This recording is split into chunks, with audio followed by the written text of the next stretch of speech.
Tu vas passer à la présentation. En français ou en langue nationale? En français et en langue nationale.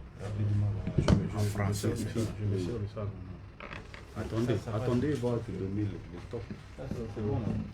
Le micro est clé marron. Ce signal, le micro là, c'est prêt. Il faut que le micro là. Regarde. Le micro est clé caïn. C'est bon? Ça suffit. Alhamdulillah wa salatu wa salam ala rasulillah sallallahu alayhi wa sallam. Ils n'ont pas encore lancé. Attends, ils vont faire signe. Ok. Ils vont te faire signe. S'il vous plaît, le frère. Mon frère. Lui, il va faire une petite présentation. Le micro là, c'est ouvert. Je parle. Ouais, j'utilise les deux. Le micro ça, c'est ici, tu es ici. ça, Voilà, ici, c'est ça. quand il est dans les toits. Ok, merci beaucoup. Sinon, on vient mourir.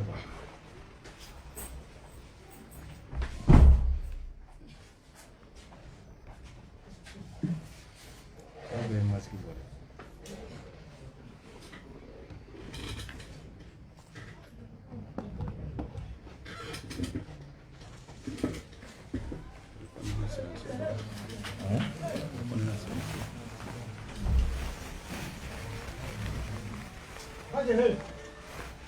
On est côté.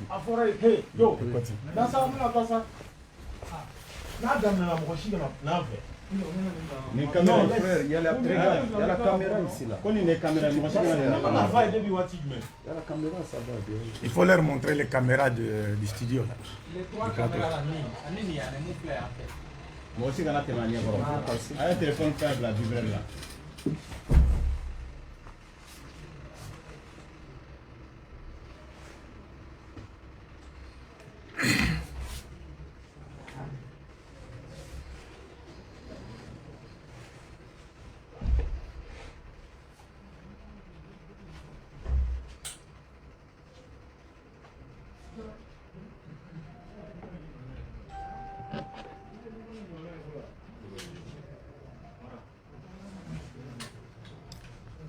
Bien.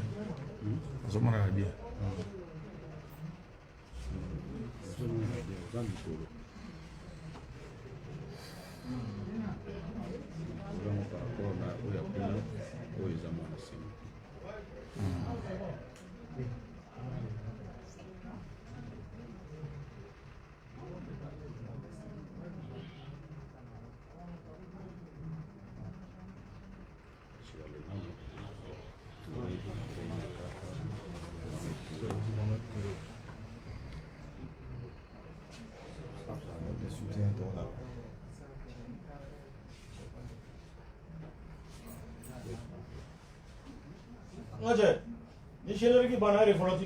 N'oublie pas Ibrahim. Voilà, donc, il faut mettre Ibrahim Daou. Oui.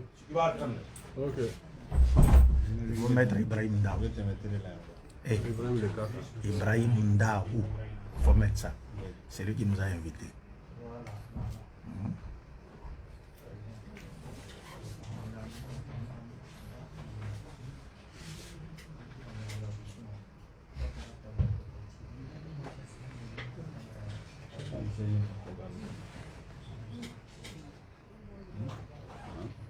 C'est lui qui nous a invités, n'oublie pas. Oui, on va dire Daoud. C'est Ibrahim Daou ou bien Ibrahim Daou? C'est Ndao. Daou. Avec N.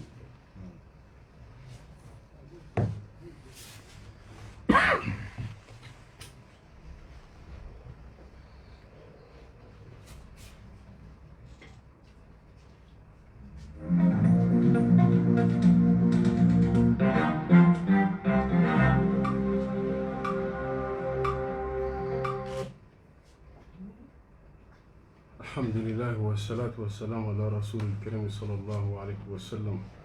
Alhamdulillah, nous remercions infiniment Allah subhanahu wa ta'ala, Allah subhanahu wa ta'ala qui nous a facilité la tâche de venir aujourd'hui assister à cette conférence organisée par le club de soutien à l'imam Mohamed Diko, le Liema et AS Islam.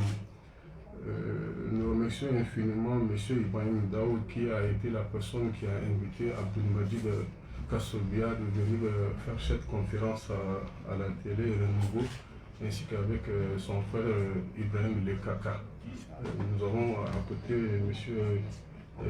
Mohamed Touré qui représente le club de soutien de l'imam Mahmoud Diko. Alhamdulillah, nous allons procéder ainsi. Moualim Abdelmadi, que vous connaissez déjà, va faire la conférence en français. Inch'Allah, nous allons l'écouter. Après, on va essayer de voir pour faire la synthèse de tout ce qu'il aura à dire ici en langue nationale pour que ceux qui ne comprennent pas le français peuvent aussi en bénéficier, Inch'Allah.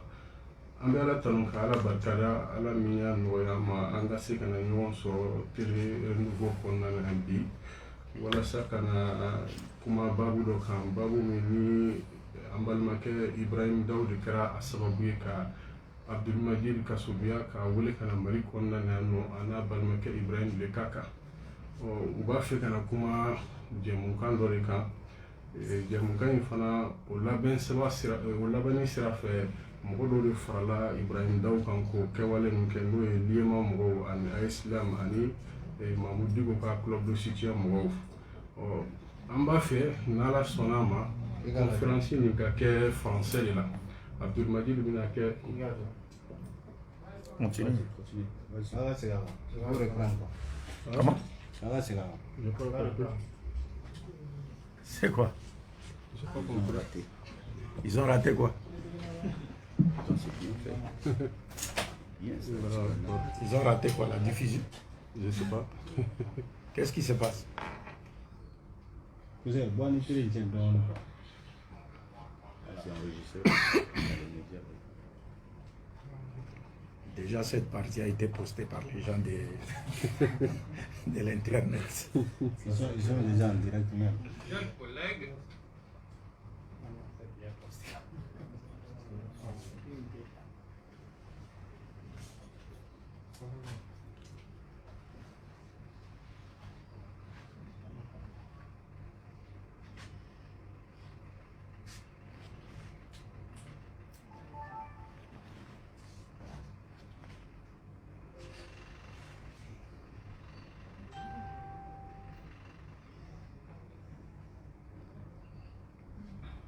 On a 1h31 sur l'air.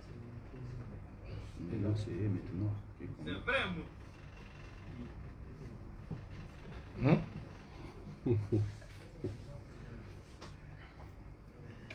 So, celle qui va te voir ça, ma l'air TV.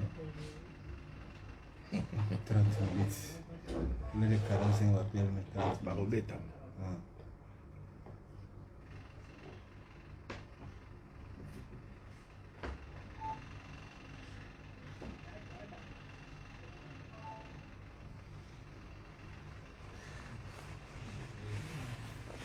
Qu'est-ce qu'ils ont écrit là-bas? Édition spéciale. Oui.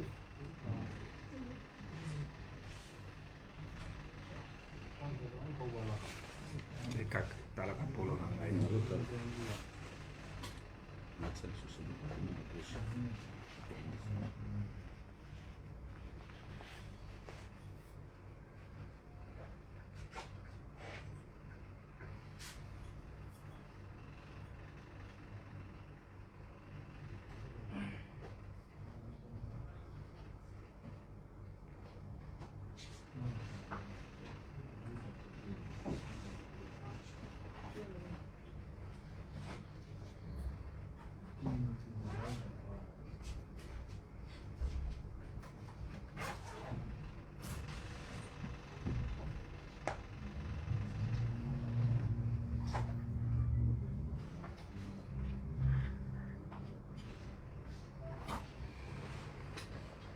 Ok, c'est bon.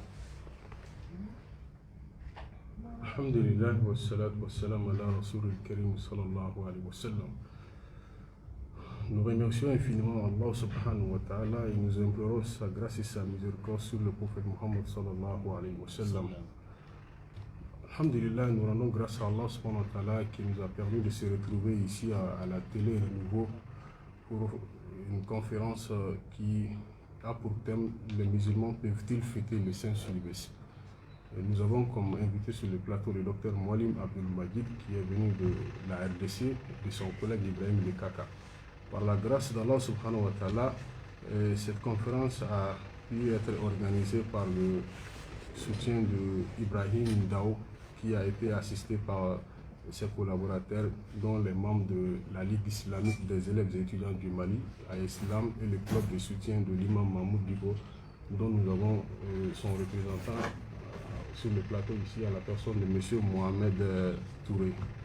Inch'Allah, par rapport à l'organisation de la conférence, nous allons donner la parole à Moualim Abdelmajid qui va faire la conférence en français. Inch'Allah, après son exposé, nous allons essayer de faire la synthèse en langue nationale pour que ceux qui ne comprennent pas bien le français peuvent en bénéficier, Inch'Allah. Moualim, assalamu alaikum wa rahmatullah. Vous avez la parole. Wa alaikum salam wa rahmatullahi wa barakatuh. Alhamdulillahi ala ni'mati l'islam. والصلاة والسلام على نبينا محمد الذي جاء على فترة من الرسل لأن لا يكون للناس على الله حجة بعده وعلى آله وعلى جميع الأنبياء والمرسلين وبعد. ربي اشرح لي صدري ويسر لي أمري واحلل عقدة من لساني يفقه قولي. سبحانك لا علم لنا إلا ما علمتنا إنك أنت العليم الحكيم. Chers frères et sœurs en islam, chers frères et sœurs non musulmans en Adam qui nous suivent en ce moment, je commençais d'abord par rendre louange à Allah pour son plus grand bienfait, celui de nous avoir dirigés sur le chemin ou la voie de l'islam. Vous êtes les musulmans sont sans le savoir que le prophète Mohammed, parlant de la religion de Dieu, a dit نحن معاشر الأنبياء إخوة لعلات ديننا واحد وشرائعنا مختلفة. Donc j'ai traduit, le prophète a dit nous l'ensemble des messagers de Dieu, notre religion est une. D'abord il commence par dire nous sommes comme les enfants des mêmes pères mais des mères différentes. Et il expliquant ces métaphores, il dit notre religion est une, mais nos lois sont différentes pour pouvoir s'adapter aux exigences des différentes époques.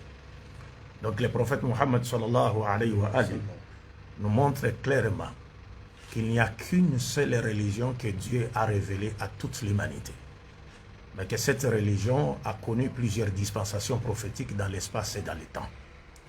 Donc si nous devons parler en termes de variété, le Coran et la Sunna authentique nous montrent clairement qu'il n'existe que deux religions au monde. Une religion qui est donc celle de Dieu et une autre, la seconde, qui est celle du diable. Et la religion de Dieu invite donc l'humanité à se soumettre à sa volonté, et celle du diable par contre invite l'humanité ou détourne l'humanité des vouloirs divins.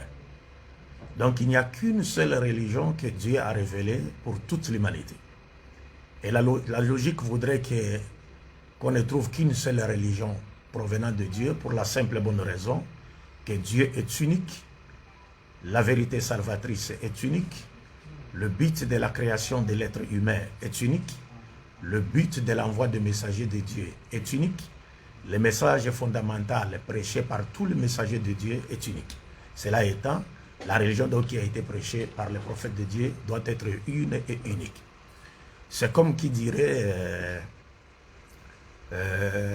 du Mali aujourd'hui, qui parlerait du Mali en disant que les chefs, tous les hommes qui ont dirigé ces pays ont été chacun à son tour, à son époque, le président de ces pays, le Mali. Mais le Mali est un et restera un, Inch'Allah, jusqu'à la fin des temps. Amen. Mais le Mali a connu et connaîtra plusieurs dispensations présidentielles dans l'espace et dans le temps.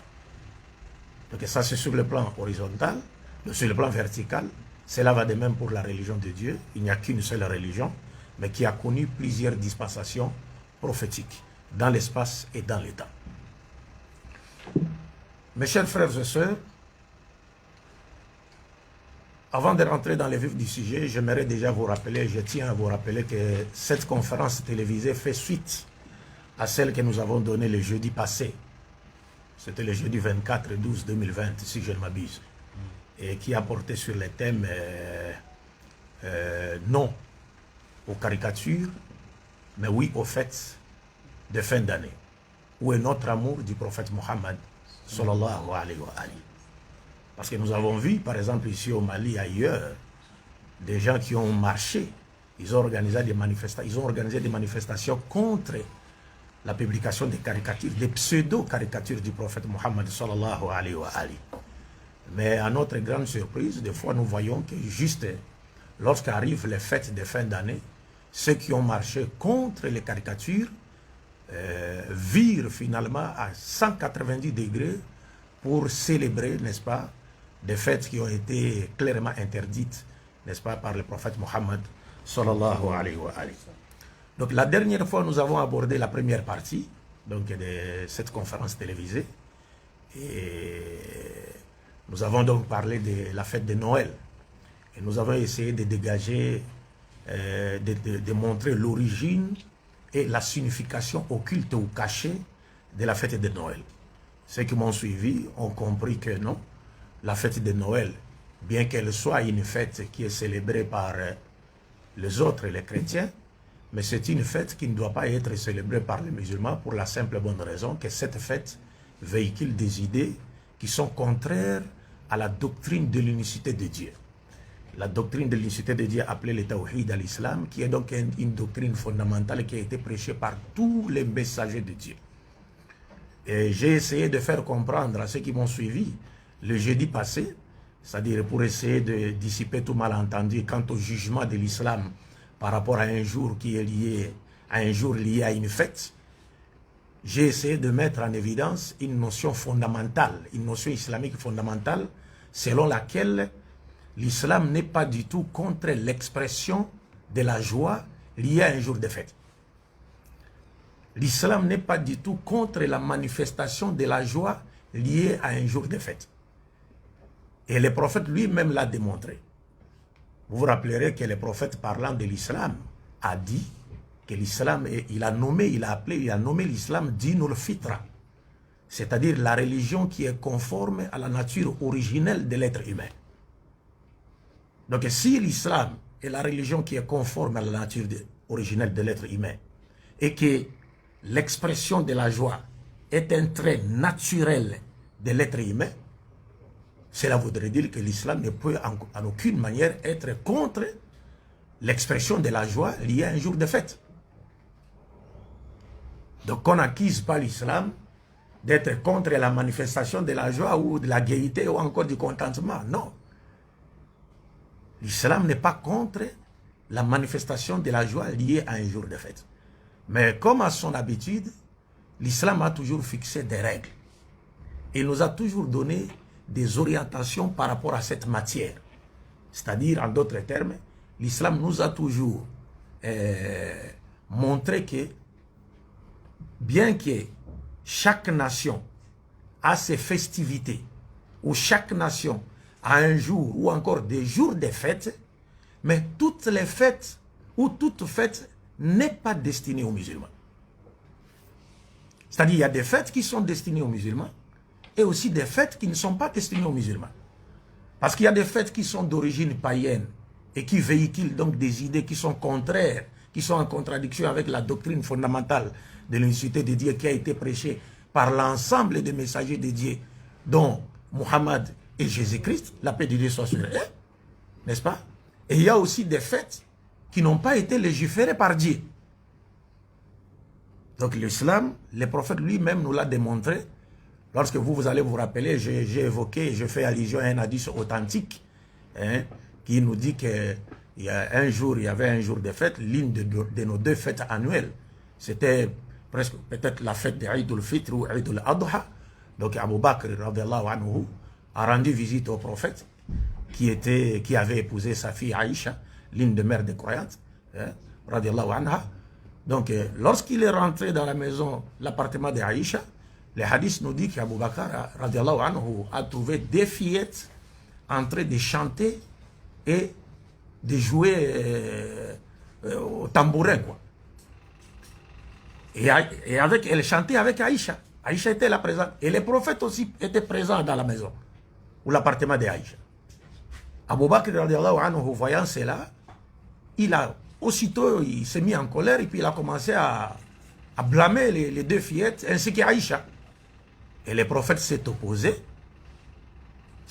à Abu Bakr et il lui a dit, Ya Abu Bakr, inna li kulli qawmin aidan, wa hadha aiduna. Il lui a dit, oh Abu Bakr, laisse-les, donc l'essence du hadith, laisse-les chanter, laisse-les se réjouir, car chaque nation a un jour de fête. Et ceci, donc ce jour-ci, est notre jour de fête. Donc le prophète Mohammed sallallahu alayhi wa ali nous montre clairement que l'islam n'est pas contre l'expression de la joie liée à un jour de fête.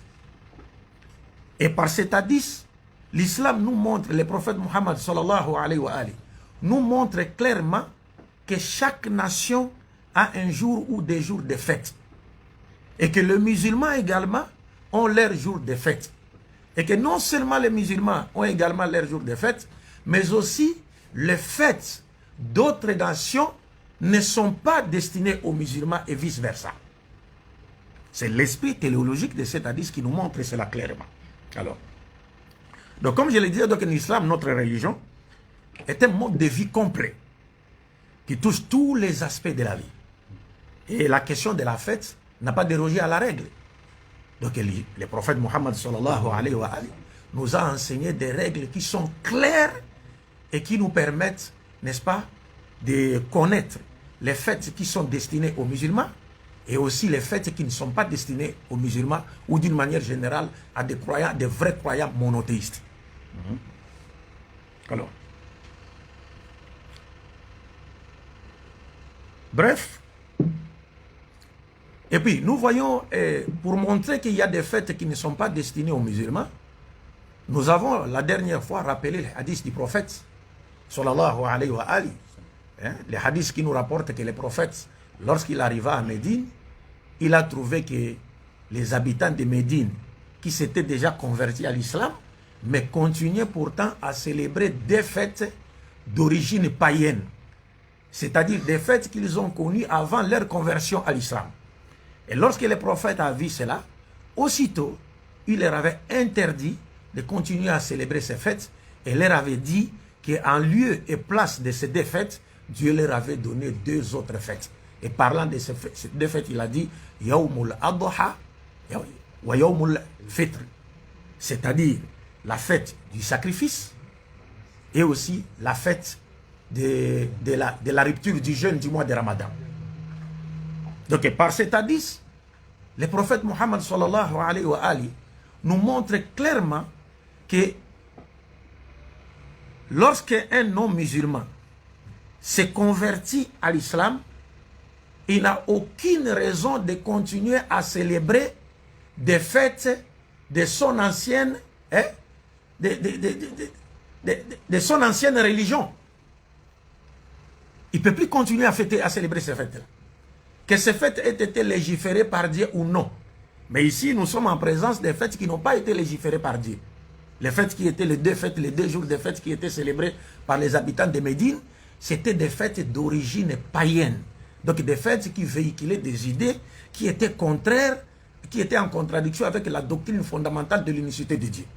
Mais l'esprit théologique de cet hadith nous montre clairement que le prophète, en les interdisant, lorsqu'il les avait interdits de continuer à célébrer ces fêtes, c'est-à-dire le prophète nous a montré clairement que lorsqu'une personne s'est convertie à l'islam, elle n'aura plus le droit de continuer à fêter ou à célébrer les fêtes, n'est-ce pas, de son ancienne religion. Il ne peut pas continuer à les célébrer. Sinon, le prophète aurait simplement dit à ses habitants de Médine que non, vous pouvez continuer à célébrer vos deux anciennes fêtes et aussi les fêtes que Dieu a légiférées pour vous. C'est le fait de Eid al-Adha ou Eid al-Fitr. Mais le prophète n'a jamais dit ça. Il a dit en lieu et place, Inna Allah qad abadala lakum. Dieu vous a donné en lieu et place deux autres fêtes qui sont plus meilleures que celles-là. Donc il a cité la Eid al-Adha et Eid al-Fitr. Donc, mais aujourd'hui, à notre grande surprise, remarquez, donc l'esprit, ce qu'il nous enseigne, l'esprit théologique de cet hadith, mais vous verrez aujourd'hui qu'il y a des musulmans même qui incite d'autres musulmans à célébrer des fêtes d'autres peuples. Des fêtes qui n'ont rien à voir avec l'islam. Des fêtes qui n'ont pas été légiférées par l'islam. Et partant, donc il les pousse donc à pécher par imitation d'autres peuples. Alors que le prophète nous a mis en garde contre l'imitation d'autres peuples dans ce qui est spécifique à leur religion. Le prophète nous a dit Man tashabbaha biqawmin fahuwa minhum. C'est-à-dire celui qui imite un peuple dans ses caractéristiques religieuses notamment, n'est-ce pas, fait partie d'eux. C'est-à-dire en d'autres termes, lorsqu'un musulman incite un autre musulman à célébrer une fête qui n'a aucun fondement dans le Coran et la Sunna authentique du prophète Mohammed sallallahu alayhi wa ali, en réalité, il pousse ces musulmans à devenir un juif ou un chrétien ou un païen. Il les pousse à devenir, parce que le prophète dit Man tashabbaha biqawmin fahuwa minhum. Donc quand tu imites un peuple dans ce qui est spécifique à sa religion, tu deviens l'un de leurs. Donc en célébrant par exemple les fêtes chrétiennes de fin d'année, un musulman qui célèbre les fêtes chrétiennes de fin d'année, aussitôt il devient comme un chrétien. Et donc la grande surprise ici, c'est de voir certaines personnes en islam qui poussent d'autres musulmans à célébrer des fêtes qui n'ont pas été légiférées par Allah dans le Coran et la Sunna. Que Dieu nous en préserve. Alors, et puis nous avons démontré la fois passée que Dieu même nous a mis en garde. Il nous a mis en garde contre ces fêtes dans les 5 Corans même. Dieu dit dans la sourate Al-Baqarah, verset 120, si je ne m'abuse,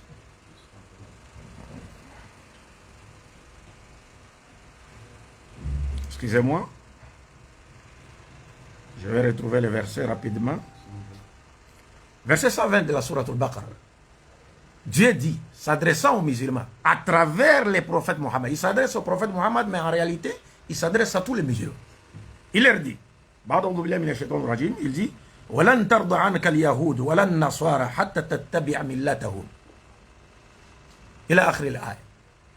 Donc Dieu dit au prophète, tu ne seras agréé ni des juifs, ni des chrétiens, que lorsque tu auras suivi leur tradition. Que lorsque tu auras suivi leur religion. Que lorsque tu auras suivi leur passion. Dieu nous avait déjà prévenu. Il dit, ils ne seront jamais satisfaits de vous. Tant que vous ne suivrez pas leur passion. Tant que vous ne les suivrez pas dans ce qui est spécifique à leur religion. Et nous avons dit qu'en commentant ces versets, le Cheikh Abdurrahman Sa'adi a dit dans son tafsir, il dit فَهَذَا فِيهِ النَّهْيُ الْعَظِيمُ عَنِ اتِّبَاعِ الْأَهْوَاءِ الْيَهُودِ وَالنَّصَارَى وَتَشَبُّهِ بِهِمْ فِيمَا يَقْتَصُ بِهِ دِينُهُ. Donc le Cheikh Abdurrahman Sa'adi, en commentant ces versets, il a dit, il y a là une interdiction formelle de suivre les passions des juifs et des chrétiens et de les imiter dans ce qui est spécifique à leur religion corrompue. Est-ce que vous comprenez? Donc Allah nous a mis en garde contre cela. Et nous avons dit, avant de rentrer dans le vif du sujet, de vous donner le sens, de vous montrer l'origine de la fête de la Saint-Sylvestre et aussi son sens occulte ou caché. Nous avons fait allusion à un autre point plus que vital. Nous avons dit que la compréhension du caractère obligatoire de la récitation de la sourate Al-Fatiha dans chacune de nos prières obligatoires suffit à nous faire comprendre les dangers, n'est-ce pas, d'imiter les juifs ou les chrétiens dans ce qui est spécifique à leur religion. Nous savons aujourd'hui qu'en islam, il n'y a pas de prière valable sans la récitation de la sourate Al-Fatiha. Que cela soit une prière obligatoire ou une prière surrogatoire ou facultative. Donc, aucune prière ne sera acceptée ou validée sans la récitation de la sourate Al-Fatiha. Et c'est Dieu qui nous impose de réciter la sourate Al-Fatiha dans notre prière. Et le prophète parlant du caractère obligatoire de la sourate Al-Fatiha dans notre prière, dans nos prières, il dit la salata liman lam yaqra'a بفاتحة الكتاب رواه Bukhari. Pas de prière pour celui qui ne récitera pas la sourate al-Fatiha. Cela implique à dire quoi? Comme je l'ai dit dernièrement, c'est-à-dire un musulman peut se contenter juste de réciter la sourate al-Fatiha au détriment d'autres sourates et sa prière sera exaucée, sera acceptée, sera validée. Ici, je parle des sourates qu'on récite. Si un musulman récite la sourate al-Fatiha et laisse les autres sourates, sa prière sera validée. Mais si un musulman récite tout le Coran dans sa prière ou ses prières, mais il ne récite pas la sourate al-Fatiha, sa prière ne sera pas validée. Non seulement sa prière sera incomplète, mais elle ne sera pas aussi validée. Donc pour que la prière soit valide, nous devons de réciter la sourate al-Fatiha.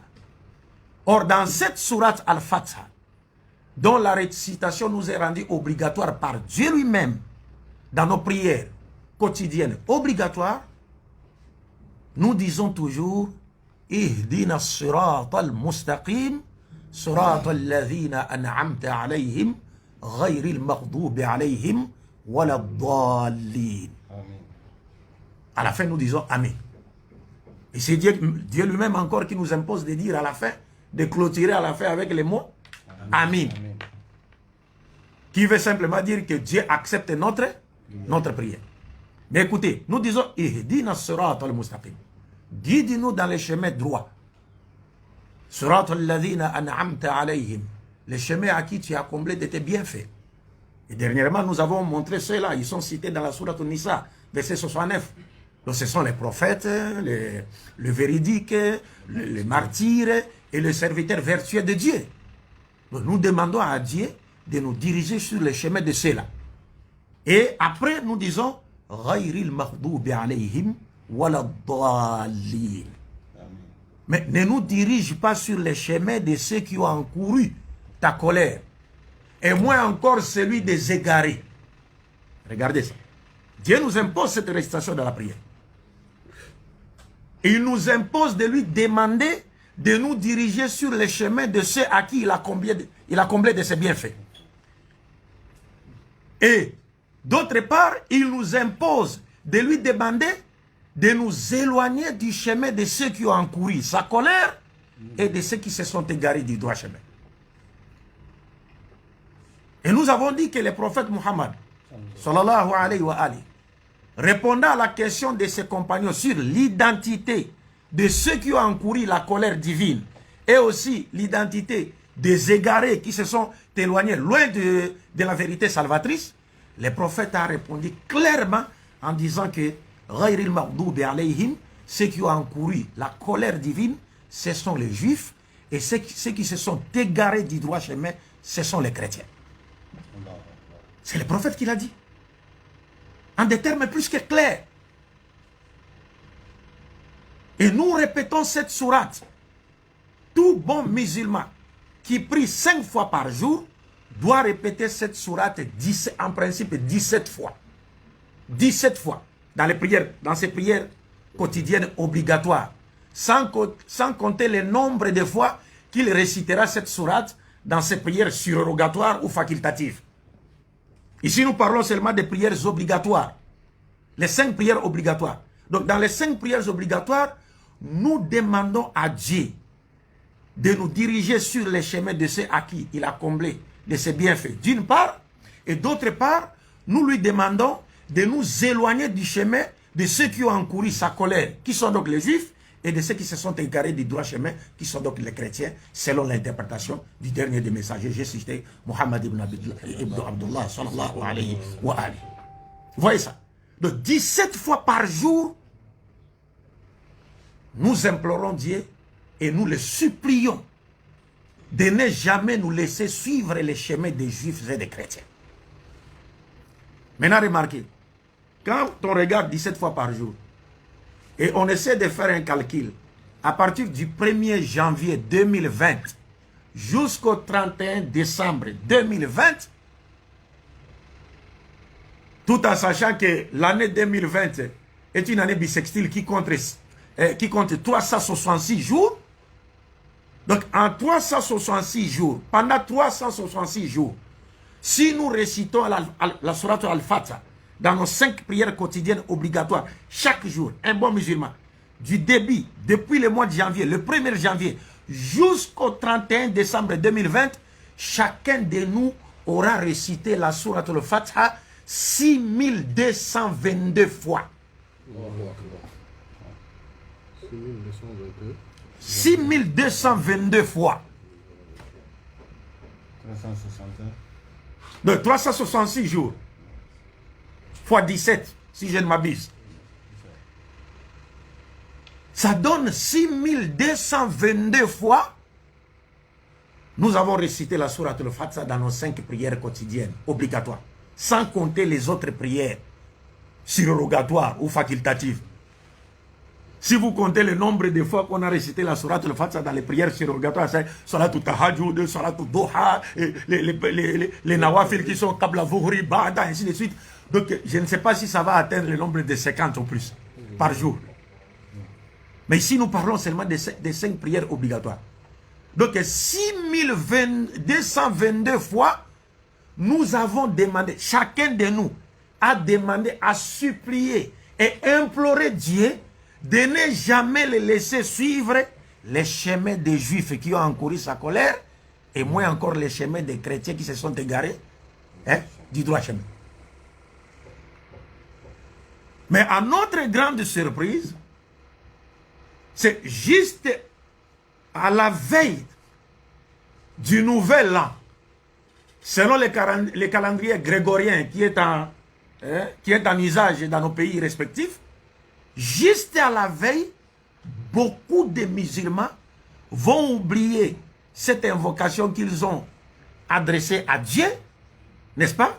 Cette prière, ils vont oublier cette invocation qu'ils ont adressée à Dieu pour virer de 190 degrés en célébrant quoi? Des fêtes ou une fête qui a été interdite par le prophète Mohammed, par Dieu et son prophète. Et c'est là aussi, après avoir marché contre les prétendues caricatures du prophète Mohammed, sallallahu alayhi wa alayhi. Donc on a marché contre les prétendues caricatures du prophète, on aime notre prophète, on l'a caricaturé. Pourtant ce n'est même pas Mohammed, sallallahu alayhi wa alayhi. Et si le prophète lui-même était là, il n'aurait même pas parlé de caricatures. Wallah, il n'aurait même pas parlé de caricatures. Parce que déjà à l'époque du prophète, il y a des gens qui l'appelaient Ya Mudammam, Ya Mudammam. Donc ils appellent le prophète le vilain, ceci, cela. On a interpellé le prophète en disant, c'est vous qu'on appelle Ya Mudammam. Il a dit non, mais ce n'est pas moi. Moi je ne suis pas Mudammam, moi je suis Muhammad, le loué. Est-ce que vous comprenez? Donc le prophète n'aurait rien fait. Il n'aurait organisé aucune manifestation. Et déjà, la caricature par définition, c'est le fait de charger un portrait. Donc on ne peut parler de caricature d'une personne que lorsqu'on connaît la personne. Que je connais Tigana, qui est mon frère Tigana qui est ici, maintenant on l'a caricaturé. C'est-à-dire on a agrandi sa tête, on lui a donné un gros ventre, je ne sais pas comment, mais en voyant les dessins, je saurais qu'il s'agit de Tigana. Mais vous allez caricaturer le Mohammed, est-ce que vous avez vu Mohammed? Mais ça n'a rien à voir avec Mohammed. Et vous allez vous rappeler que lorsque les musulmans ont conquis la Mecque, il y avait un dessin, les Arabes de l'époque avaient dessiné Nabi Ibrahim, ils avaient dessiné Nabi Ismaïl, ils avaient dessiné Nabi Ishaq, ils ont placé ce dessin dans la Kaaba. Quand le prophète est arrivé, il a demandé à ses compagnons de débarrasser la Kaaba de toutes les idoles qui étaient à l'intérieur. Donc on a trouvé ces morceaux de tissu sur lesquels on a dessiné prétendu Ibrahim, Ismaïl et Ishaq. Et le prophète a dit aux compagnons, prenez ça, jetez là-bas. Il ne s'agit pas d'Abraham, ni d'Ismaël, ni d'Isaac. Vous voyez un peu ça. C'est la même chose. Mais maintenant, nous avions voulu faire voir aux gens que nous aimons Mohammed. C'est pourquoi on a marché contre les prétendues caricatures du prophète Mohammed. Mais aimer Mohammed ne signifie pas marcher contre ces prétendues caricatures. Non. Aimer Mohammed, c'est l'obéir simultanément dans tout ce qu'il ordonne et interdit de la part de Dieu. Tu peux marcher contre les caricatures pendant 1000 ans. Mais si tu contredis Mohammed dans ce qu'il a ordonné et interdit de la part de son Dieu, de son Seigneur, c'est une preuve manifeste que tu n'aimes pas le prophète Mohammed. et que ton amour du prophète est hypocrite, ce n'est pas sincère. Donc voilà maintenant que, juste à la veille, les musulmans qui ont marché contre les prétendus caricatifs du prophète, les musulmans qui ont récité la sourate al-Fatiha 6222 fois dans leur prière quotidienne obligatoire pendant 366 jours, qui est contre l'année 2020, c'est ces mêmes musulmans-là qui oublient la demande, la prière qu'ils adressaient à Dieu pour virer à des 190 degrés, comme je l'ai dit, en allant se joindre aux chrétiens pour célébrer une fête qui a été interdite par Dieu et son prophète. Est-ce que vous comprenez un peu ça? Donc c'est vraiment plus que malheureux. Et c'est vraiment plus que malheureux parce que, hormis le fait que nous désobéissons à Dieu et à son prophète, en se joignant aux chrétiens pour célébrer des fêtes c'est-à-dire qui véhiculent des idées qui contredisent la doctrine fondamentale de l'unicité de Dieu prêchée par tous les prophètes de Dieu. Hormis cela, nous oublions que le fait de se joindre aux chrétiens pour célébrer leur fête, nous devenons, c'est-à-dire un objet de l'accomplissement clair d'une prophétie qui a été faite par le prophète Mohammed sallallahu alayhi wa sallam. Et c'est ce qui est encore plus grave. C'est-à-dire qu'il y a une prophétie faite par Mohammed qui s'est réalisée à nous, qui s'est accomplie à nous. C'est ce qui est grave. Comme je l'ai dit la dernière fois, les prophéties, c'est-à-dire les événements qui sont annoncés par un prophète, c'est-à-dire l'accomplissement ou la réalisation des événements annoncés d'avance par un prophète, constitue l'une des preuves de sa véracité. Et c'est ce que le prophète a fait. Il a annoncé beaucoup d'événements, les prophètes. La dernière fois, j'ai démontré les livres. Il y a un livre ici. Vous voyez ça? Les livres. Intitulé An-Nubu'at al-Rasul. Ma tahaqqaqa minha wa ma yatahaqqaq. Donc, les prophéties de Mohammed, celles qui se sont accomplies et celles qui ne se sont pas encore accomplies. Il y a des prophéties, des événements que le prophète a annoncés, des sons vivants, et qui continuent, qui ont commencé à s'accomplir, des sons vivants, et qui continuent à s'accomplir jusqu'à ce jour. Merci mon frère. Jusqu'à ce jour. Oui. Et l'une des prophéties du prophète Mohammed sallallahu alayhi wa ali, l'une de ces prophéties annonçait clairement, c'est-à-dire la condition des musulmans dans les derniers temps. En d'autres termes, le prophète nous a clairement annoncé, il nous a clairement parlé de la condition des musulmans dans les derniers temps. Donc, dans un hadith authentique, le prophète dit, rapporté par Abi Sa'id al-Khudri, radiallahu anhu, قال رسول الله صلى الله عليه وآله لتتبعن سنن من قبلكم شبرا بشبر وذراعا بذراع حتى لو سلكوا جحر ضب لسلكتموه قلنا يا رسول الله اليهود والنصارى قال فمن رواه البخاري. Donc le prophète a annoncé à ses compagnons en disant, vous suivrez ceux qui vous ont dévancé pas à pas, au point que s'ils rentrent dans les trous d'un lézard, vous y rentrerez aussi. On lui demanda, donc les compagnons lui demandèrent, ô messager de Dieu, tu insinues par là les juifs et les chrétiens? Et le prophète répondit, qui donc alors? Vous comprenez mes frères? Donc le prophète a annoncé qu'il arrivera un moment où les musulmans commenceront à imiter les juifs et les chrétiens dans ce qui est spécifique à leur religion. Et il fallait que cette prophétie s'accomplisse pour prouver la véracité de Mohammed sallallahu alayhi wa sallam. Donc ceux qui se joignent aux chrétiens pour célébrer des fêtes qui n'ont pas été légiférées par Dieu dans le Coran, pour célébrer des fêtes qui véhiculent des idées qui contredisent la doctrine fondamentale de l'unicité de Dieu, qui a été prêchée par l'ensemble des prophètes, des messagers de Dieu, ceux-là ignorent qu'ils sont devenus l'objet de l'accomplissement de cette prophétie. C'est-à-dire cette prophétie s'est accomplie en eux. Et qu'ils doivent se repentir.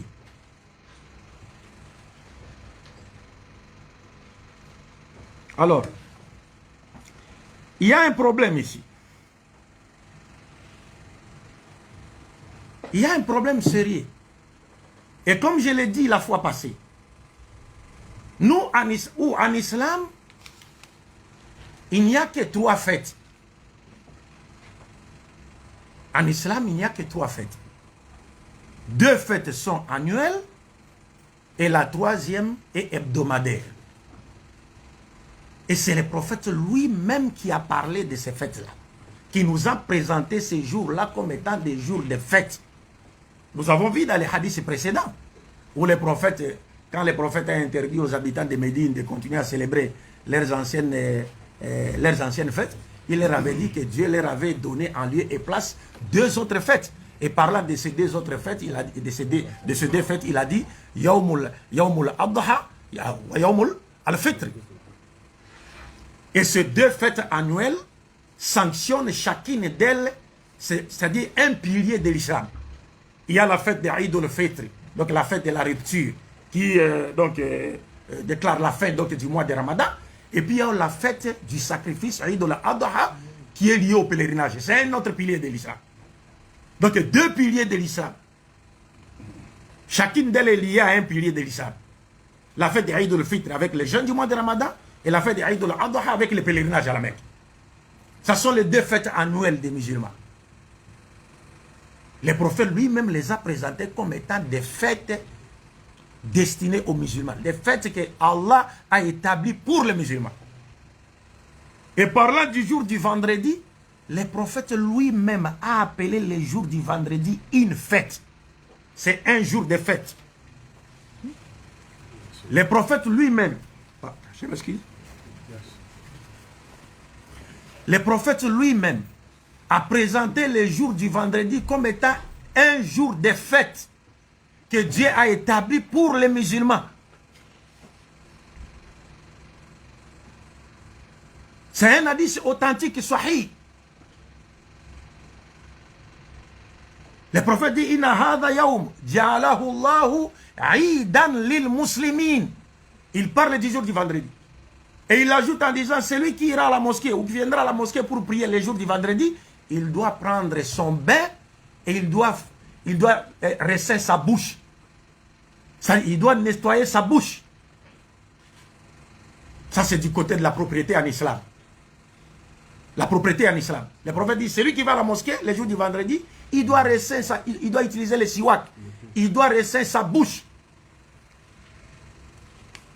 C'est-à-dire qu'il ne faut pas aller à la mosquée avec une bouche qui pue la vase. Et dont la mauvaise haleine va indisposer les gens à la mosquée. Ou dans la mosquée. Mais ici, la partie du hadith qui nous intéresse, c'est la première partie du hadith. C'est la première partie du hadith. Là où le prophète présente la journée du vendredi ou le jour du vendredi comme étant un jour de fête pour les musulmans. Et c'est là qu'il faut réfléchir, mes chers frères et sœurs, en islam. Parce que les prophètes parlant de Yawmul Adha, il les présente, c'est-à-dire le jour du sacrifice, il les présente comme étant un jour de fête. Eid al-Adha. Quand tu parles du jour de Eid al-Fitr, il les présente comme étant un jour de fête. Quand tu parles du jour du vendredi, il les présente comme étant un jour de fête. Mais jamais vous ne trouverez un seul hadith authentique ou daïf, ou même inventé, dans lequel les prophètes présentent par exemple le jour de sa naissance comme étant un jour de fête pour les musulmans.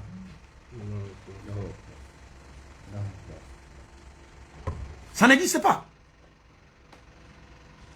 Vous ne trouverez aucun hadith sahih, authentique, ou daïf, faible, ou inventé, dans lequel les prophètes présentent les jours de sa naissance comme étant un jour de fête pour les musulmans. Ça n'existe nulle part.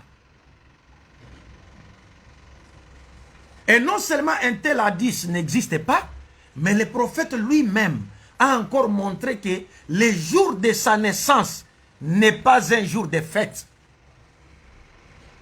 Mais ça, beaucoup de gens ne le savent pas. Et quand vous parlez de cela, on va vous dire, oh, bah, peut-être qu'ils n'aiment pas les prophètes. Non, non, non, non, non, non. Ça, c'est une question de dîne. C'est une question de religion, ça, mes chers frères. Al-yawma akmaltu lakum dinakum wa atmamtu alaykum ni'mati wa raditu lakum al-islam dina. C'est une question de religion. Donc, lorsqu'on parle de religion, on ne peut pas venir avec des idées ou des sentiments. Non. Il faut les textes. فَإِن تَنَازَعْتُمْ فِي شَيْءٍ فَرُدُّوهُ إِلَى اللَّهِ وَرَسُولِهِ إِن كُنتُمْ تُؤْمِنُونَ بِاللَّهِ وَالْيَوْمِ الْآخِرِ. Donc, si vous voulez savoir si les jours de Eid al-Fitr, les jours de la rupture, est un jour de fête pour les musulmans, vous trouverez un hadith authentique dans lequel les prophètes présentent ce jour comme étant un jour de fête. Si vous voulez savoir si les jours du sacrifice est un jour de fête pour les musulmans, vous trouverez un hadith authentique dans lequel les prophètes présentent les jours du sacrifice comme étant un jour de fête pour les musulmans. Si vous voulez savoir si le jour du vendredi est un jour de fête pour les musulmans, vous trouverez un hadith authentique dans lequel les prophètes présentent les jours du vendredi comme étant un jour de fête pour les musulmans. Mais vous ne trouverez aucun hadith authentique, ni un hadith doif, ni un hadith inventé, où le prophète présente les jours de sa naissance comme étant un jour de fête pour les musulmans. Ça n'existe pas. Et comme je venais de le dire, non seulement il n'y a aucun hadith authentique, doif ou inventé, dans lequel les prophètes présentent les jours de sa naissance comme étant un jour de fête pour les musulmans, mais le prophète lui-même montre encore que le jour de sa naissance n'est pas un jour de fête pour les musulmans. C'est lui-même qui le montre. Mais la plupart des gens ne le savent pas. Et comment le prophète l'a-t-il montré? Mais non. Les hadiths, il y a un hadith sahih de Abu Qatada, si je ne m'abuse, qui rapporte que un jour, les compagnons ont trouvé le prophète chez lui et qu'il était en jeûne. Et puis ils lui ont posé la question sur la raison de son jeûne. Et c'était un lundi, le jour du lundi. Yawmul Ithnain. Le prophète jeûnait. On lui pose la question sur la raison de sa jeûne. Mais, Ya Rasulallah, pourquoi tu jeûnes les lundis? Donc il jeûnait chaque lundi. Le prophète dit, Fihi wulidtu. Je suis né un lundi. Et il dit, Fihi bu'istu. Et si je répète seulement l'essence du hadith, je répète, fi ma'ana. Fihi bu'istu aw unzila alayya. Donc le prophète dit, c'est le jour où j'ai naquis, donc le lundi, c'est le jour où j'ai été choisi comme prophète, ou c'est le jour où on m'a révélé pour la première fois le Coran. Comme je l'ai dit la fois passée, donc le Coran a été révélé au prophète Muhammad sallallahu alayhi wa alihi, un lundi pendant les 10 derniers jours du mois de Ramadan. Mais c'était un lundi, c'est cet hadith qui nous montre ça. Mais remarquez un peu, mes chers frères et sœurs, méditez bien. Les prophètes, on lui pose la question sur la raison de sa jeûne, les lundis. Plutôt de son jeûne, les lundis. Il jeûnait chaque lundi. Et c'était avant l'institution des jeûnes hebdomadaires. Les jeûnes hebdomadaires de lundi et jeudi. Les prophètes jeûnaient chaque lundi. Maintenant, les compagnons qui étaient autour de lui et qui maîtrisent, qui connaissent la religion mieux que nous, lui demandent, lui pose une question sur la raison de son jeûne, la raison qui fait qu'il observe chaque lundi les jeûnes. Le prophète répond, c'est le jour où c'est en ce jour que je suis né. Et c'est en ce jour que j'ai été choisi. Et c'est en ce jour qu'on m'a révélé pour la première fois le Coran. Maintenant, les prophètes jeûnaient le lundi. Or, l'islam nous enseigne clairement qu'il est interdit de jeûner un jour de fête. Les prophètes, mais l'islam nous enseigne ça. Il est interdit de jeûner un jour de fête. La raison est raisonnable. Si le prophète a jeûné le jour de sa naissance, un lundi, donc il nous montre par là que le jour de sa naissance n'est pas un jour de fête. Parce qu'on ne peut pas jeûner un jour de fête. Même le vendredi qui est un jour de fête. Si un musulman veut jeûner le vendredi, il lui est demandé, selon la sunna authentique du prophète, de jeûner les jeûnes du jeudi et de les faire suivre avec les jeûnes du vendredi. Ou alors de jeûner le vendredi et de les faire suivre avec un jeûne du samedi. Mais il ne peut pas jeûner le vendredi de façon isolée. Parce que le vendredi est un jour de fête pour les musulmans. Ja'alahu Allahu Eidan lil muslimin, comme le prophète l'a dit. Les jours de vendredi, on ne peut pas jeûner ces jours-là d'une façon isolée. Le vendredi seulement, on ne peut pas jeûner parce que c'est un jour de fête. Maintenant, or, il n'est rapporté nulle part. Il n'y a aucun hadith qui dit que le prophète a jeûné d'abord les dimanches, puis il a jeûné le lundi. Ou il a jeûné le lundi, et puis il a suivi avec un jeûne de mardi. Non. On nous dit qu'il jeûnait le lundi. Chaque lundi, il jeûnait.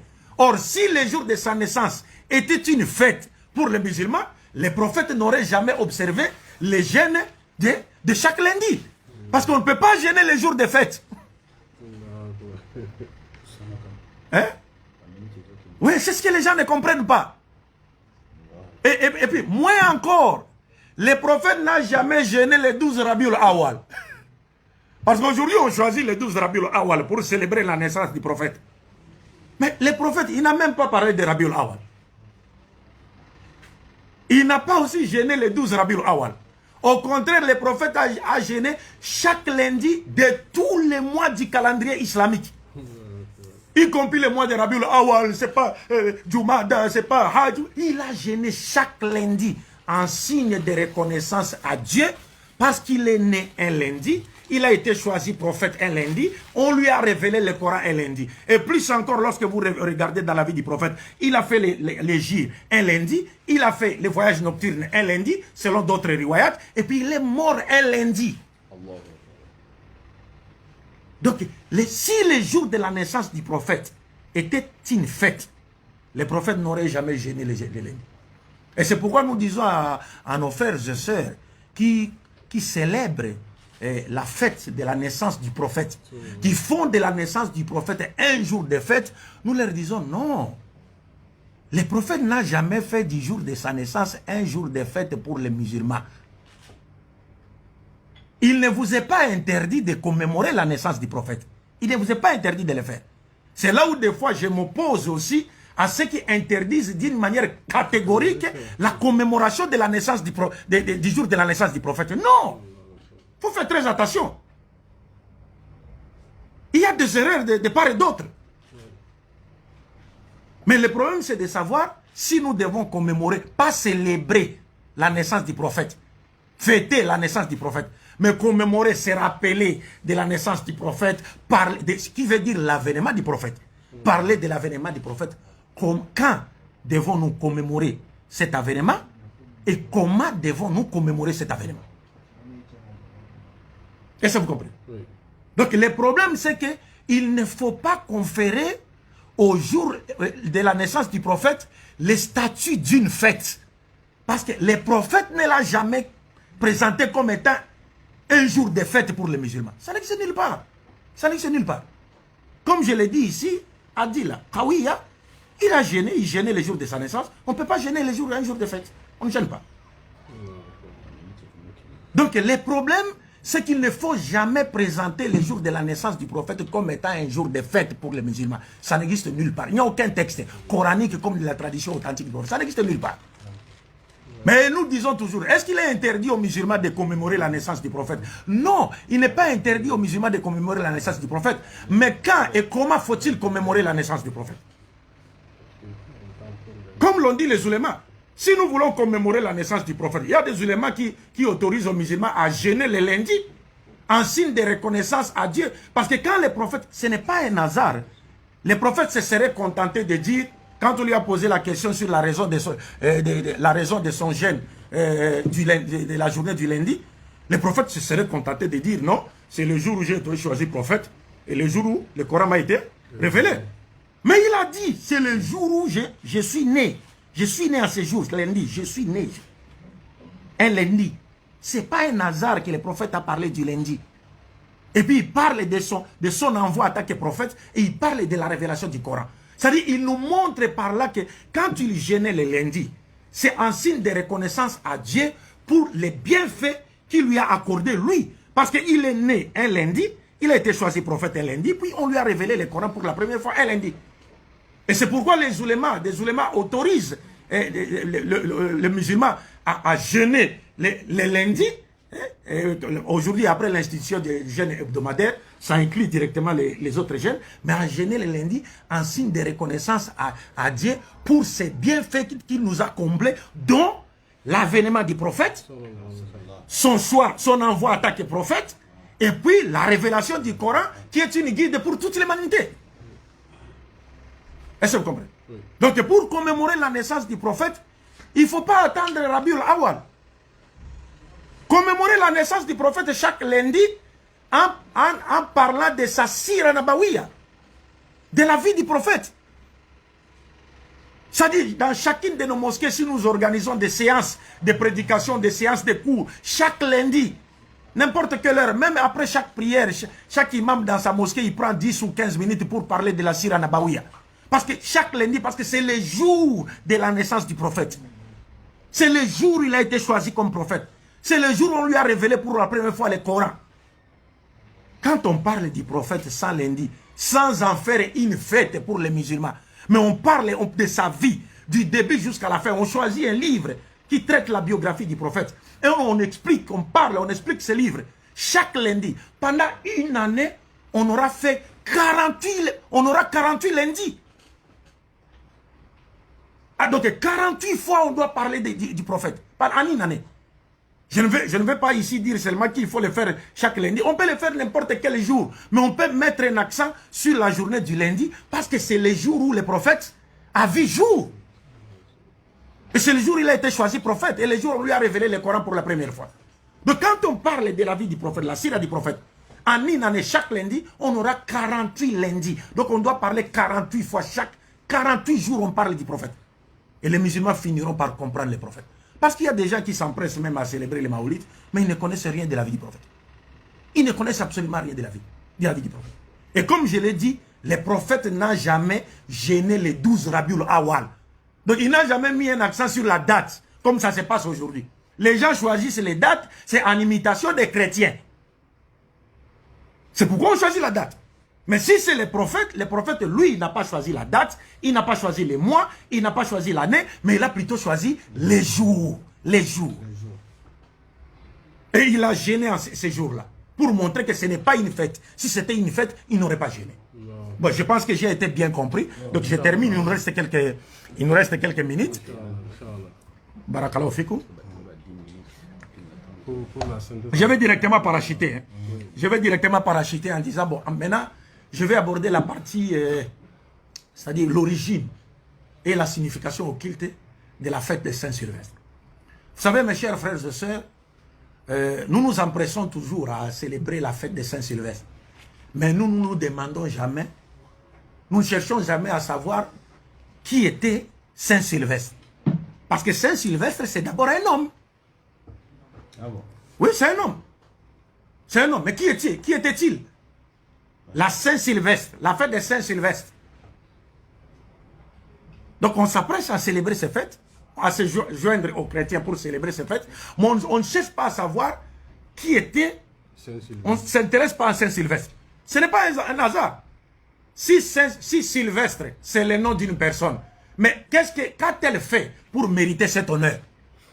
Pour qu'on lui dédie la journée du 31 décembre et qu'on en fasse même une fête. Qu'est-ce qu'il a fait? Qu'est-ce qu'il a fait, Sylvestre? C'est très important. Donc, je vous rappelle ici que Sylvestre, la Saint-Sylvestre, c'est d'abord le nom d'une personne. Et c'est le nom du 33e pape de l'Église catholique romaine. Saint-Sylvestre. Il est devenu pape un 31 décembre de l'an 314, si je ne m'abuse. Et il est mort un 31 décembre de l'an 335, si je ne m'abuse. Donc il a régné sur le trône pontifical pendant au moins 21 ans, 21 ou 22 ans, quelque chose comme ça. C'est le 33e pape de l'Église catholique romaine, Saint-Sylvestre. C'est pourquoi on appelle, cette fête est appelée la Saint-Sylvestre, la fête de la Saint-Sylvestre. Mais Sylvestre, c'est un homme et c'est un pape, le 33e pape de l'Église catholique romaine. Qu'a-t-il fait pour mériter cet honneur? Tout celui qui a étudié l'histoire du christianisme comprendra aussitôt que si on a dédié à cette journée à Sylvestre Ier, on l'appelait Sylvestre Ier, le pape Sylvestre Ier, si on lui a dédié la journée du 31 décembre, c'est parce que le pape Sylvestre Ier est celui qui a influencé l'empereur Constantin, n'est-ce pas, pour qu'il organise les conciles, un concile à l'an 325 qu'on a appelé le concile de Nicée, et au cours duquel la divinité de Jésus-Christ a été imposée sur tout le territoire de l'Empire romain.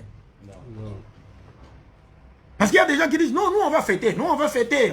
Non, le problème n'est pas celui de fêter. Même des musulmans qui le disent, nous on va fêter, mais le contenu de la fête, est-ce que vous connaissez le contenu de la fête? Parce que l'islam nous interdit non seulement de célébrer les fêtes qui appartiennent à d'autres peuples, les chrétiens ont absolument raison le droit de célébrer leurs fêtes. C'est leur fête. Lakum dinu kum waliyadin. Lakum dinu kum waliyadin. Ils ont les droits les plus absolus de célébrer leurs fêtes parce que c'est leur fête. Mais une fois converti en islam, il ne pourra plus célébrer ses fêtes. Ces anciennes fêtes, comme le prophète l'a fait et l'a démontré avec les habitants de Médine. Mais les gens parlent souvent, oh non, on va fêter, oui, c'est une fête, on va fêter. Mais est-ce que vous savez, connaissez-vous au moins les contenus de cette fête? Le problème, c'est dans les contenus, les fonds, pas la forme. Alors, on vous dit que Sylvestre Ier, c'est celui qui a pesé de tout son poids pour que la divinité de Jésus-Christ soit imposée au concile de Nicée qui s'est tenu à l'an 325 de l'ère vulgaire. Lui-même, il n'a pas pris part à ce concile. Mais comme il était de mèche avec l'empereur Constantin qui voulait avoir le dessus sur ses adversaires, donc l'église catholique lui a donné l'a rassuré, quoi, en lui disant que non, si vous nous soutenez pour faire triompher nos dogmes, nous aussi nous allons vous soutenir pour vous faire triompher sur vos adversaires. C'était ça le pacte. Donc c'est grâce au pape Sylvestre Ier que la doctrine de la divinité de Jésus-Christ et celle de la Sainte Trinité a été imposée à toute l'humanité au concile à partir du concile de Nicée. Au concile de Nicée, on a posé déjà les fondements de la Sainte Trinité. Mais la Sainte Trinité sera plus tard imposée au concile de Constantinople en 381. Mais on a commencé avec cette doctrine au concile de Nicée. Mais la principale doctrine pour laquelle Sylvestre Ier s'est bâti au concile de Nicée à travers ses deux délégués, parce que lui-même n'a pas participé au concile, mais il a envoyé ses deux délégués, Athanase d'Alexandrie et Osius de Cordoue, qui l'ont représenté donc au concile de Nicée, et qui ont même privé les prêtres Arius d'Alexandrie de la parole. Parce que c'est Arius d'Alexandrie qui s'opposait à la divinité de Jésus. C'était un prêtre d'origine égyptienne. Donc, le pape Sylvestre Ier a fait comprendre à l'empereur Constantin que s'il les aidait à triompher sur Arius et ses partisans qui niaient la divinité de Jésus, et en retour, ils vont le soutenir pour qu'il domine sur ses adversaires, les Maxence et autres. Et c'est ce qui est arrivé. Et au final, il a demandé même à l'empereur Constantin de faire exiler Arius, de chasser Arius. Et malgré lui, l'empereur Constantin a répondu favorablement à sa demande, tout en sachant que Arius était dans la vérité. Parce que vers la fin de sa vie, sur son lit de mort d'ailleurs, l'empereur Constantin s'est fait baptiser par un disciple d'Arius d'Alexandrie. Et il a cherché déjà à réhabiliter Arius d'Alexandrie en tant que grand prêtre de Constantinople. Aujourd'hui, Istanbul. Mais quand on lui a envoyé le message de sa réhabilitation, il a été récupéré par quelques espions de l'église catholique, puis finalement il a été assassiné. Donc le concile, c'est au concile de Nicée qui s'est tenu en 325 que la doctrine de la divinité de Jésus-Christ a été imposée à toute l'humanité. En d'autres termes, c'est ce jour-là que Satan a eu une victoire momentanée sur le croyant avant l'avènement de l'islam. C'est le jour que Jésus est devenu Dieu. Vous vous rappellerez que nous, chez les sunnites, nous gênons les jours de Ashura. Hein? Parce que Ashura, c'est quoi? C'est le jour où Dieu a accordé la victoire aux croyants sur Pharaon, les grands mécréants et ses troupes et ses partisans. Donc on a raison de les célébrer, de commémorer cette journée. Mais ici, au Concile de Nicée, c'est le contraire. C'est le jour où c'est-à-dire la fausseté, le mensonge a eu momentanément le dessus sur quoi? Sur la vérité. Donc c'est pour dire que un musulman qui célèbre la Saint, qui fête la Saint-Sylvestre, veut en réalité nous dire qu'il est d'accord avec les chrétiens pour dire que Jésus-Christ est Dieu. Parce que c'est ça l'essence de la fête de Saint-Sylvestre.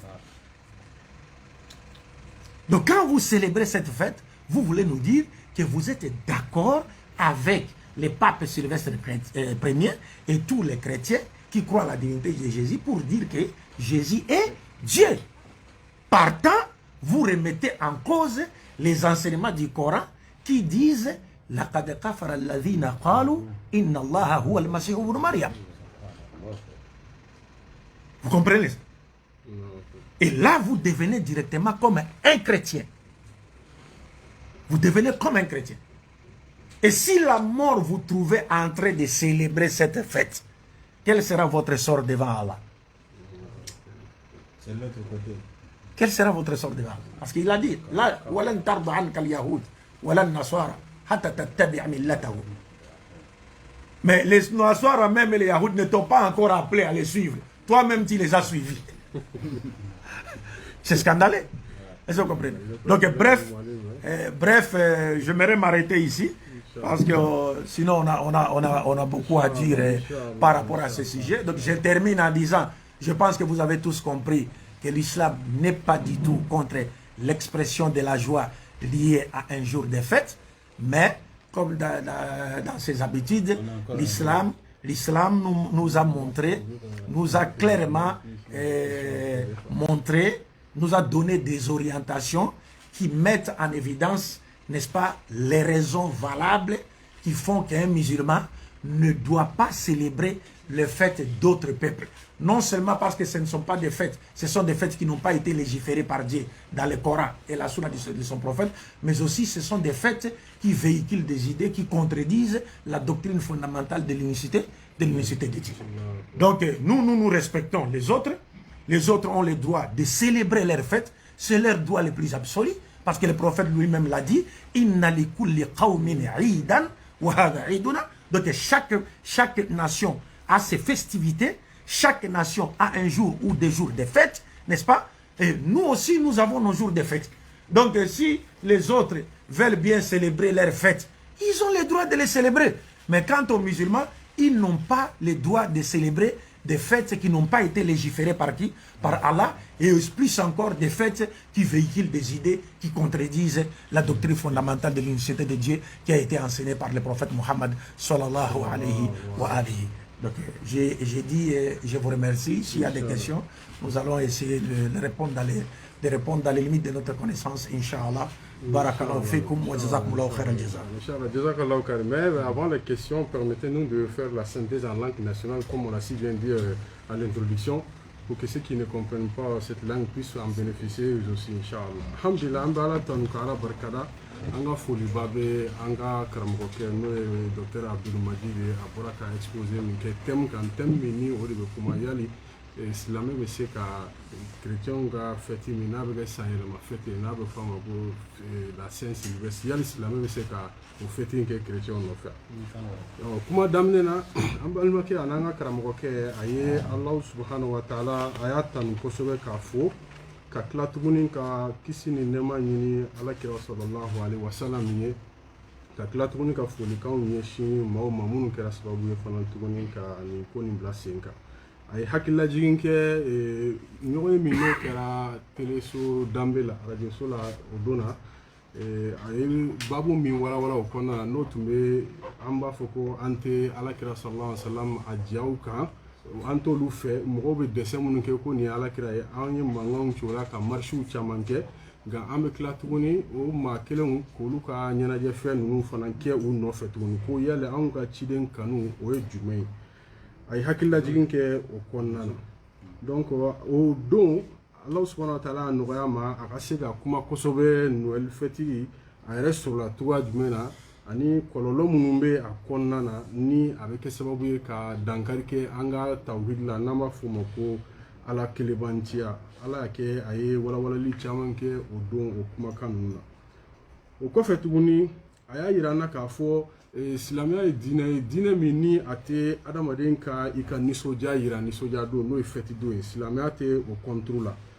a ko sabu ka d'a kan silamɛya ye diinɛ ye min Ala subhanahu wa ta'ala kɛ diinɛ sanuman ye ka bɛn hadamaden ka ɲɛnɛmaya lahala cogoyaw ma donc ko jalakili tɛ yen k'a ɲɛsin o yɔrɔ la a ko nka silamɛya ye diinɛ ye diinɛ min ni a ye sariya dɔw de bila a ka se ka olu ka se ka labato cogoya min na ka sababu kɛ mun ye alakira sallallahu alaihi wasallam a y'a yira k'a fɔ manto manto u bɛɛ lajɛlen n'u ka nisɔndiya don de don donc a kɛlen k'o kɛ a ye hakililajigin kɛ k'a fɔ fana tuguni ɲɛnajɛ fɛn o ɲɛnajɛ fɛn ni an b'a fɔ ma ko seliw bon a bɛ hakɛ to balimakɛ ma a tɛ se bamanankan na kosɛbɛ o ɲɛnajɛ fɛn ninnu a ko a bɛɛ lajɛlen tɛ yen ni silamɛ kan ka a bɛɛ lajɛlen ɲɛnamaya i n'a fɔ maa tɔw ka ɲɛnajɛ fɛn b'u bolo cogoya min na silamɛya ta sariya dɔw de b'a la a kan ka fɛti minnu ɲɛnajɛ a y'i to kɔnɔna na ka na ni hadisa dɔ ye hadisa min ni walasa k'a yira k'a fɔ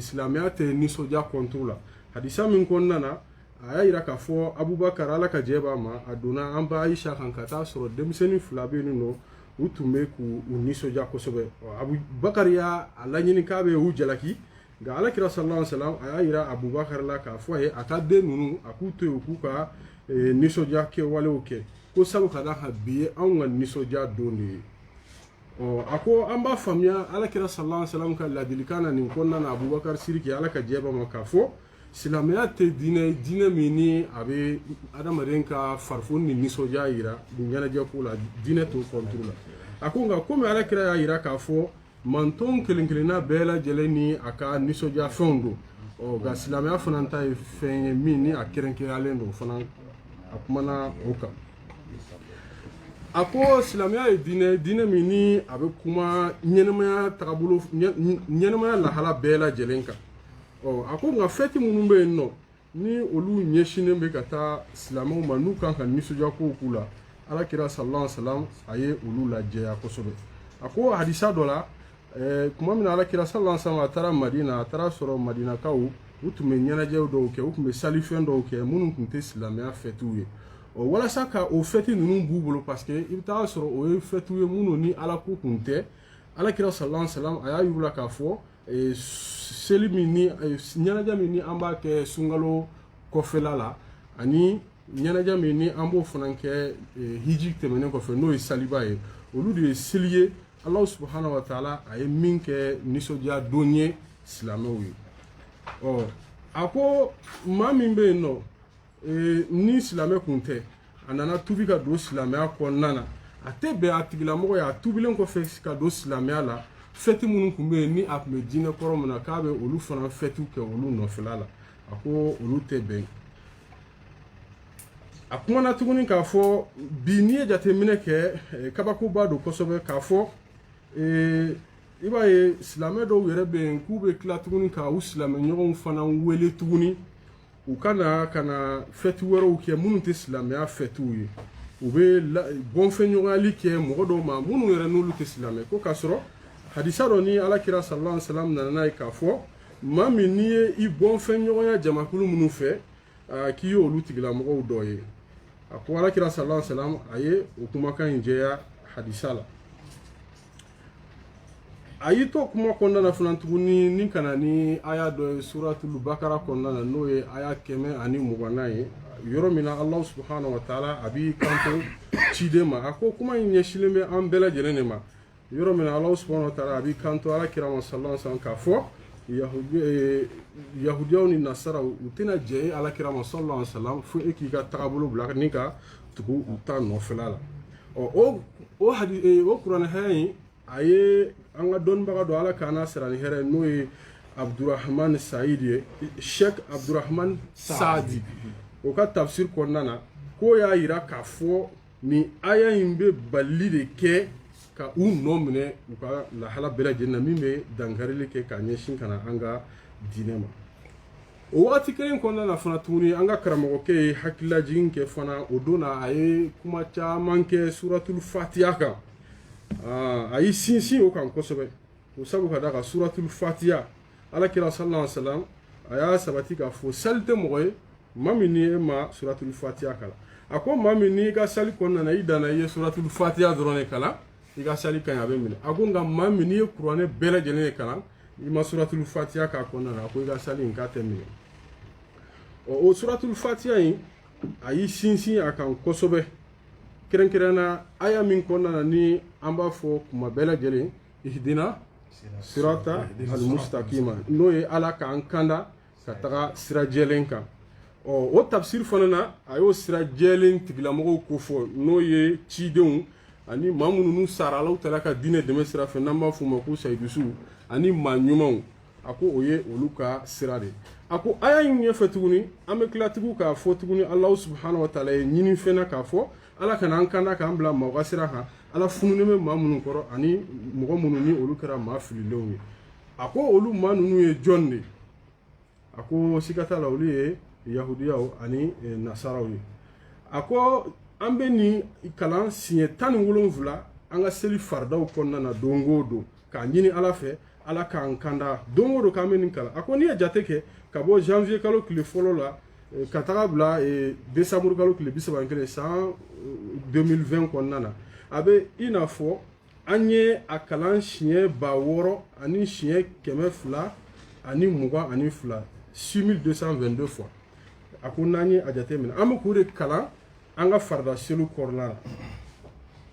A ko an bɛɛ lajɛlen bɛ k'a ɲini ala fɛ nin siɲɛ hakɛ in na Alahu Taala ka an kanda k'an bila siratigɛ kelen kan a kana an bila mɔgɔ ka sira kan mɔgɔ minnu kɛra ala fununen bɛ minnu kɔrɔ ani maa fililenw ye. A ko mɛ ko n'i ye jateminɛ kɛ o san laban yɛrɛ la dɔrɔn a ko i b'a ye anw bɛ sin ka nɔngɔnkari kɛ teliya la tuguni anw minnu tun bɛ ka wuli ka mankanw ci ka marshe k'a fɔ maaw ye alakira dɛsɛ o ma bɛn an ma an b'an ka nisɔndiyaw yira. A ko i b'a ye an bɛ tila tuguni o waati kelen bɛɛ lajɛlen na tuguni ka sin ka taga nin fɛti ninnu kɛ an kelen kɔfɛ k'a ɲini ala fɛ san kɔnɔna na siɲɛ 600 ani siɲɛ 200 ani 22. A ko anw ka alakira kanu bɛ yɔrɔ jumɛn ka taa yen. A ko dɛsɛ minnu n'olu bɛ kɛ ko ninnu yɛrɛ tɛ alakira ye ko wa hali ni alakira yɛrɛ tun bɛ yen sallallahu alaihi wasallam ka alakira tun tɛ foyi a t'a dɔn ko fiɲɛ yɛrɛ wulila na ko sabu alakira ka ɲɛnɛmaya waati la k'u tun bɛ nin ɲɔgɔnna kumaw fɔ a ma n'o ye k'a fɔ maa cɛjugu ko alakira tun b'a fɔ u ma ko ayi ale ye Muhammad de sallallahu alaihi wasallam. A ko alakira sallallahu alaihi wasallam a donna fana donna alikaba kɔnɔ a ye ja dɔw ye Ibrahim ni Ismail ani ciden dɔw olu kun kɛlen bɛ k'olu jaw kɛ fini dɔw kan. A ko u ko nin ye Ibrahim ye nin ye Ismail ye alakira sallallahu alaihi wasallam a y'a ɲini u fɛ k'u ka u bɔgɔti ka bɔ yen ko ninnu t'u ye.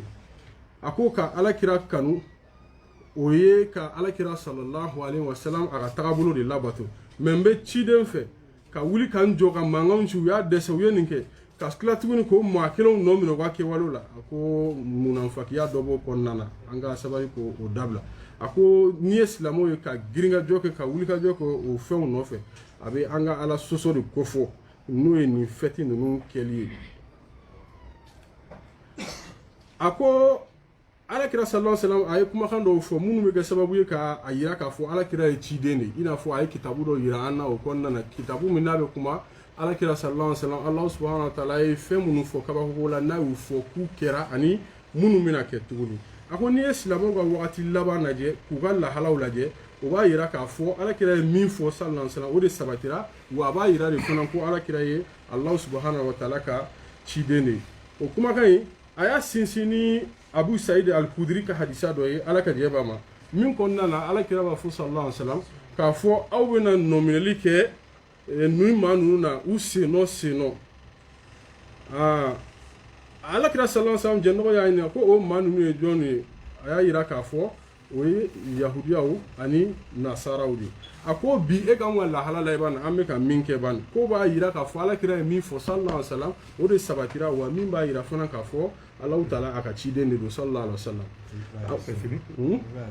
Donc an bɛ fara ɲɔgɔn kan min kɛ o yɔrɔ la a ko an ka fêtes bɛ silamɛya ma bali kɛ an k'an ka fêtes nisɔndiya yira mais fêtes minnu t'an ta ye an man ka se ka wuli ka jɔ kɛ olu kɔnɔna na a ko an bɛ ka kuma caman fɔra mais an b'a surunya an bɛ ka girin 31 fêteli min yɛrɛ kama ko Pape Saint-Sylvestre fête Saint-Sylvestre ko Saint-Sylvestre yɛrɛ ye jɔn ye a ko Saint-Sylvestre adamaden de don Église catholique kɔnɔna na Pape 33 de kun don a bangera 31 décembre la 314 wa a fatura fana en 335 a ko an ka dɔn k'a fɔ ale de kɛra maa ye maa min ni a ye cɛsiri kɛ kosɛbɛ ka sinsin kɛ ka ɲɛsin Constantin ma mun kosɔn Nabila Isa alayhi salatu wasalam ka se ka minɛ ka kɛ Ala ye o kumakan in nana cogo min na concile de Nice kɔnɔna na donc a kun y'a ɲini maa dɔw fɛ Constantin fɛ maa dɔw bɛ yen n'o ye Arius ninnu n'u kun ma sɔn Isa alayhi salatu wasalam ka Ala ma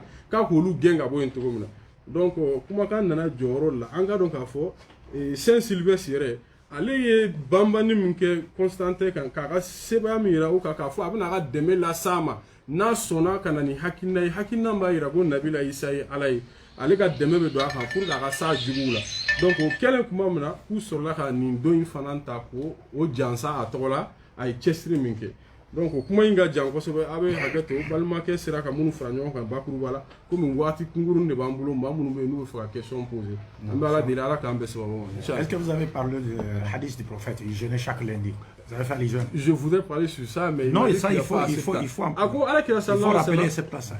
Si le prophète jeûnait les jours de sa naissance, c'est-à-dire chaque lundi, c'est une preuve que le jour de sa naissance n'est pas une fête pour les musulmans. Parce que les jours d'une fête en islam, on ne jeûne pas.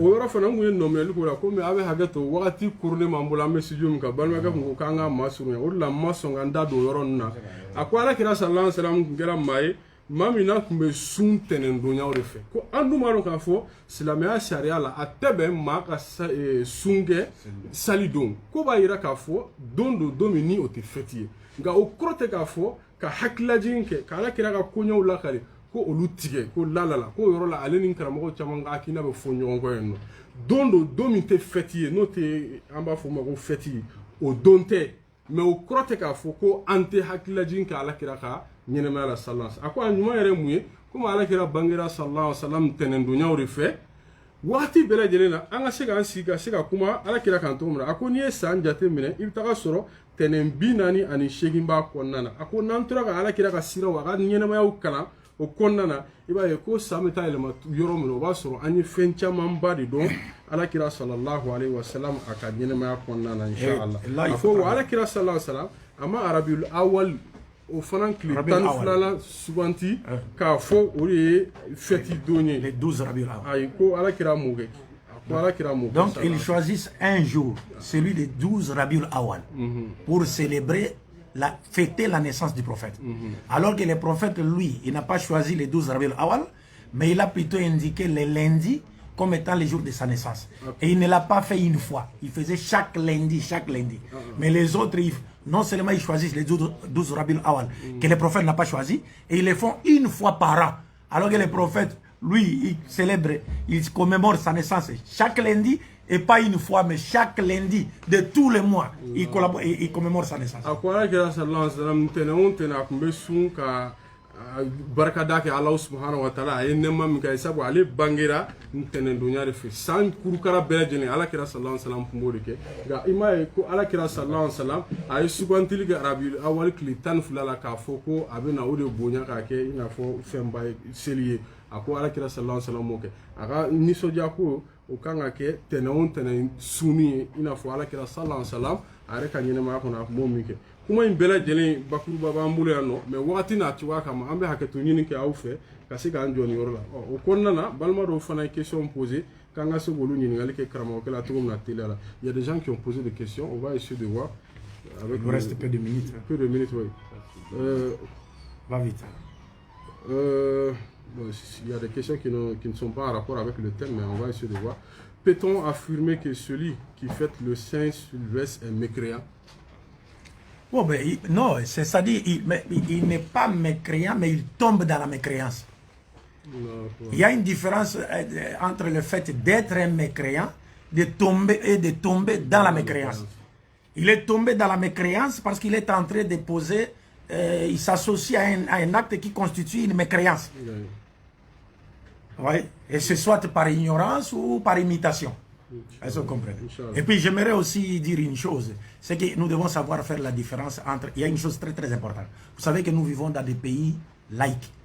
Ce ne sont pas des pays musulmans. Ce sont des pays qui veulent être laïcs. Et dans nos pays respectifs, les calendriers en rigueur, c'est les calendriers grégoriens. Vous voyez?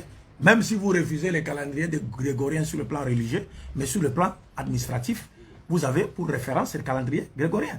De tous les chouyours, ceux-là qui fêtent Maoulid, ceux qui ne fêtent pas Maoulid, tous dans leur carte d'identité, passeport ou c'est pas carte ordinaire, c'est la référence, c'est le calendrier grégorien. Donc aujourd'hui, c'est pour dire qu'il n'est pas interdit, par exemple, à un musulman, étant donné que nous vivons dans des pays où on n'applique pas la charia islamique, il n'est pas interdit à un musulman, par exemple, de présenter ce vœu le meilleur pour l'année, hein, le nouvel an, à ses amis, ses membres de famille, ainsi de suite. Cela n'est pas interdit. S'il considère le 31 décembre comme seulement une journée comme toute autre, mais qui annonce le passage vers une nouvelle année. Donc je peux présenter mes meilleurs vœux de nouvel an, mais je ne peux pas dire bonne fête de nouvel an. Ce n'est pas une fête pour les musulmans. Quand vous présentez cette journée comme étant une fête, c'est-à-dire vous êtes d'accord avec le contenu de la fête. Et lequel contenu est du coufre et qui contredit la doctrine fondamentale de l'islam. Hein? Mais sur le plan des relations humaines, dire à quelqu'un mes meilleurs vœux plutôt de nouvel an, hein, que Dieu vous assiste, fasse ceci, cela. Non, ça ce sont des choses naturelles. Même à un chrétien, même à un juif, on peut lui souhaiter des bonnes choses de ce monde. Des bonnes choses de ce monde. Et par ricochet aussi, lui souhaiter que Dieu le guide sur le droit chemin. Donc c'est un peu ça. Inch'Allah. Une deuxième question. La personne dit encore, une femme à qui son mari oblige de cuisiner spécialement pour cette occasion, commet-elle un péché si elle obéit à son mari? Comment? Une femme qui son mari l'oblige à cuisiner spécialement pour cette occasion, c'est-à-dire pour la fête de Saint-Sylvestre.